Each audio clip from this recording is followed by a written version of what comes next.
C'est un peu difficile de savoir exactement quels sont les buts d'Emmanuel Macron, tant ça me paraît un peu embrumé au niveau de ces neurones-là. Mais en réalité, si on prend un peu l'histoire depuis qu'il a été élu, il a toujours voulu se poser en chef de guerre incontesté de l'Europe. Alors là, on a deux choix. Soit effectivement, il brigue un troisième mandat parce qu'il a mis Richard Ferrand, son ami, à la tête du Conseil constitutionnel, et je rappelle quand même que Richard Ferrand a déclaré plusieurs fois qu'il aurait bien envie de modifier la Constitution pour permettre à un chef d'État de briguer un troisième mandat.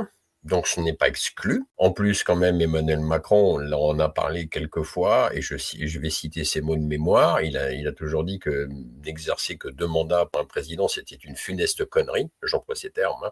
Donc soit il nous brigue un troisième mandat, et parce que ça risque de dégénérer aussi en France, il peut invoquer après l'article 16 qui va lui donner les pleins pouvoirs, soit il est en train de se poser de plus en plus en chef de guerre incontesté de l'Europe, et ça rejoint ce que j'expliquais précédemment, à savoir prendre la tête effectivement de l'impérium européen, et voilà, et ça serait Emmanuel Macron, impérateur premier de l'Europe. Alors ça peut faire sourire. En réalité, moi je souris moins parce que quand on voit, c'est un acharné, c'est-à-dire Emmanuel Macron, c'est un acharné, c'est-à-dire que là, il est dans un espèce de tunnel et il est vraiment acharné.